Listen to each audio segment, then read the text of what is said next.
maa ngi romb maa ngi fa tey da nga doxantu yooyu nag. yaa ngi lay dégg démb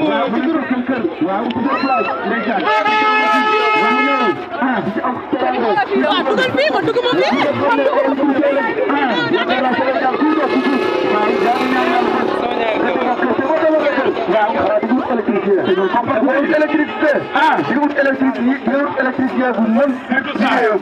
donc loolu nekk na lu rafet. waaw di si jaajëfal waa centre bi bu baax.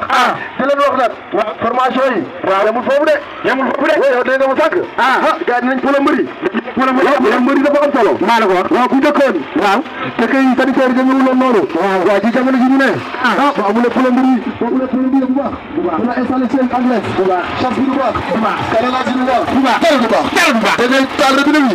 ndox mi di senn. waaw facture bi war a nekk 10 000. waaw ñëw nekk 100 000. donc nag pour plombier bu baax. waaw day fekk mu nekk koo xamante ne. jaar na si centre bu baax. ndeysaan te centre bu Djilor. waaw nekk na centre yi gën a mag ci Sénégal. maa la ko wax nekk na centre yi gën a mag ci région de Fatick. waaw nekk comme ça oto bi nga jógee daanaka yegg si nañ daanaka yegg si nañ félicitations félicitations à tous les participants félicitations à tous les participants de cette randonnée bu neex randonnée bu réussie randonnée bu importante tous ensemble en collaboration avec le CSP Djilor le centre de formation professionnelle bu def liggéey bu mucc ayib félicitations à tous félicitations à tout le monde à monsieur le secrétaire d'État, mention spéciale à la gendarmerie, mention spéciale aux ASP, mention spéciale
Non, io moom mënu ma envoyé moom yii moom mënu ma def xaay di ko defee sama modification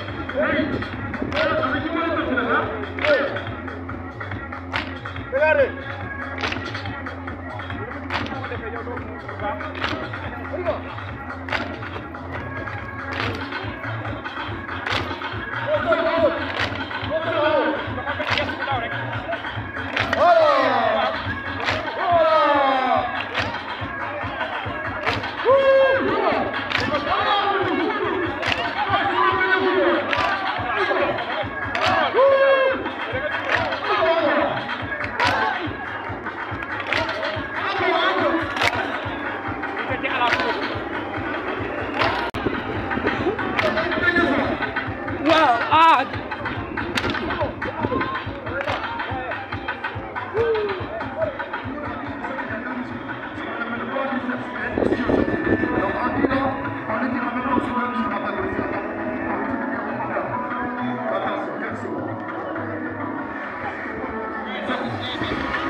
Donc l'objectif de cette randonnée pédestre est pour deux objectifs.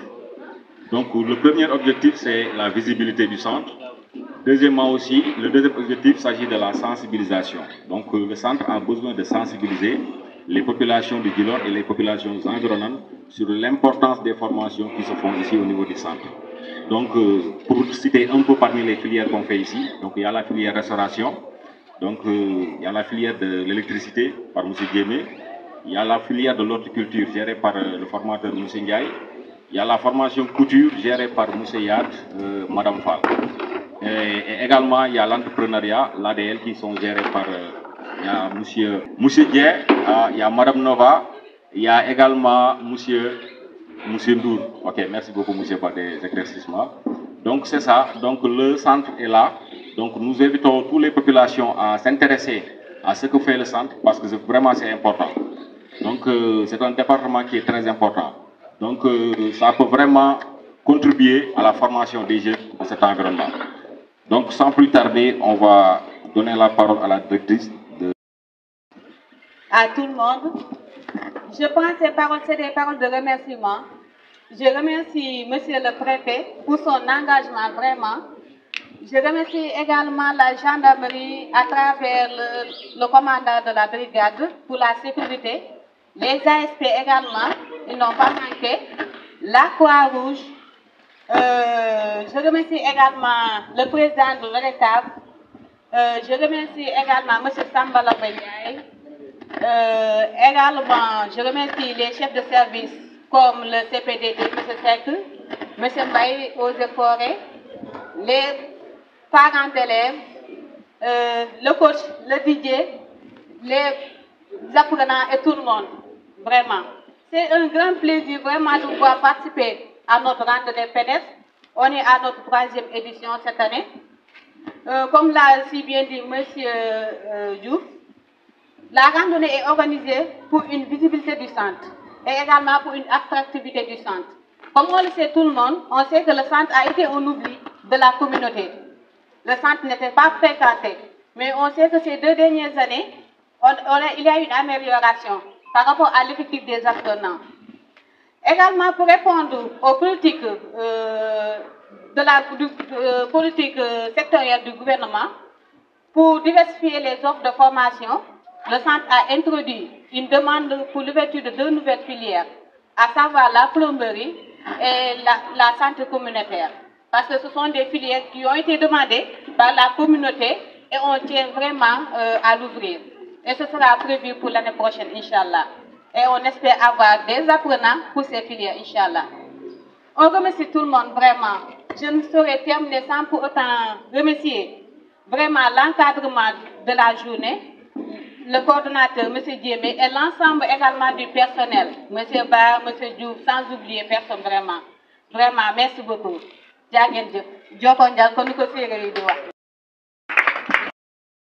Madame la directrice du centre de formation professionnelle de Djilor, cher personnel enseignant et administratif, chers chefs de service, dépendants de l'arrondissement de Djilor, qui accompagne la délégation du préfet, monsieur l'honorable Sidi Diop, personnalité de Djilor,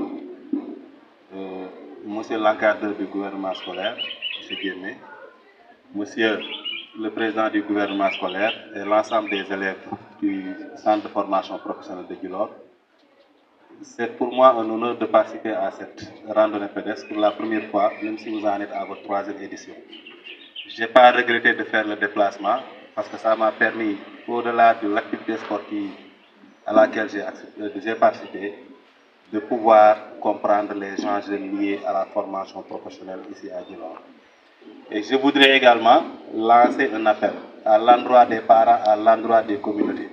Parce que depuis ce matin, j'entends dire que ceux qui ne sont plus à l'école, ceux qui ont abandonné l'école, allez vous inscrire au centre de formation professionnelle.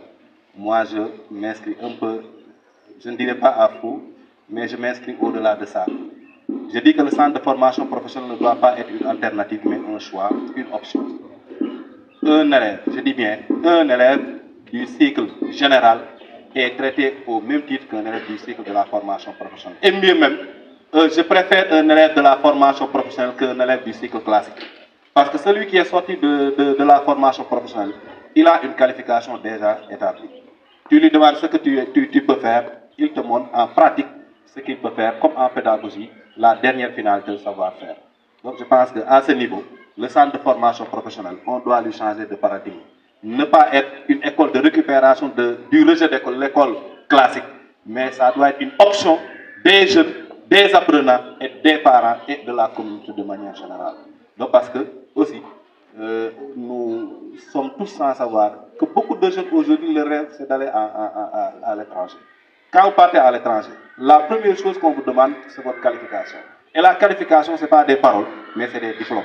Et les diplômes avec lesquels vous sortez ici, c'est des diplômes professionnels reconnus par l'État et ça veut dire qui ont une valeur à l'international.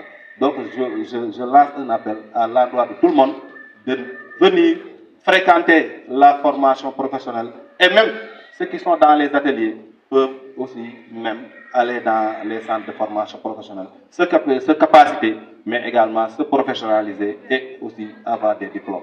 Sur ce, je réitère mes mots de remerciement et d'encouragement à l'endroit de toute cette communauté éducative et vous dis que la suite de la fête soit belle. Merci beaucoup.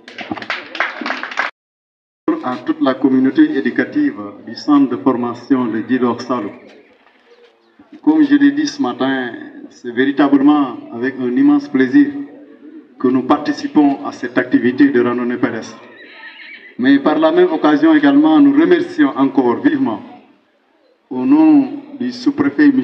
Ba, que j'ai l'honneur encore de représenter, la directrice Mme Seydi, pour tous les efforts qu'elle consentit pour une bonne visibilité du centre.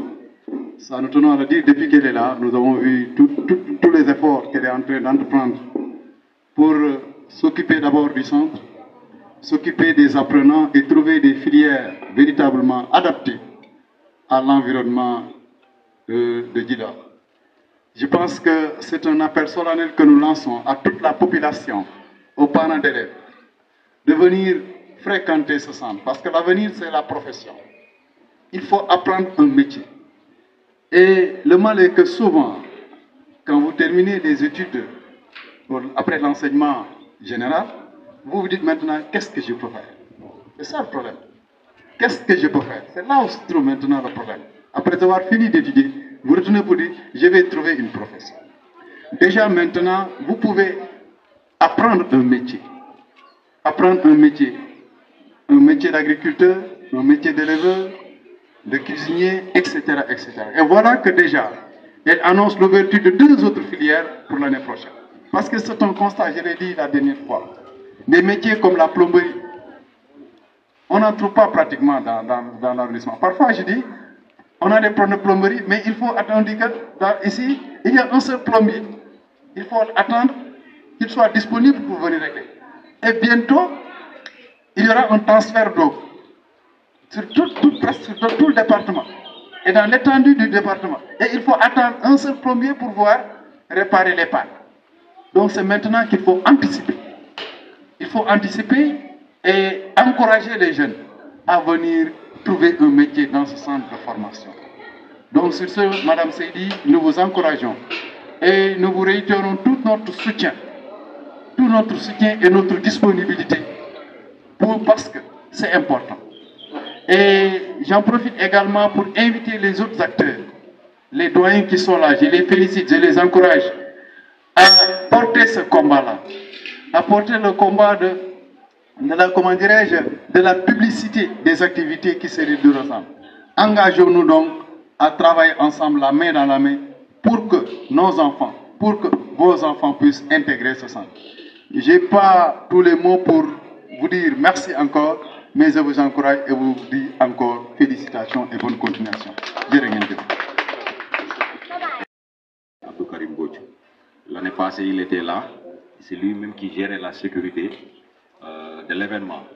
Donc malheureusement, cette année-ci, il n'a pas pu assister à cette cérémonie. Donc nous compatissons à sa douleur et nous aussi, nous remercions la présence des ASP pour leur participation, sans pour oublier également la gendarmerie. Ok, donc on va passer à la remise de ces attestations de reconnaissance. Donc pourquoi les personnes qui ont vraiment contribué à la réussite de l'événement. Donc pour la sous-préfecture qui a donné l'autorisation pour la marche, de l'AIDIO qui a donné les t-shirts et également des ASP qui ont sécurisé l'événement.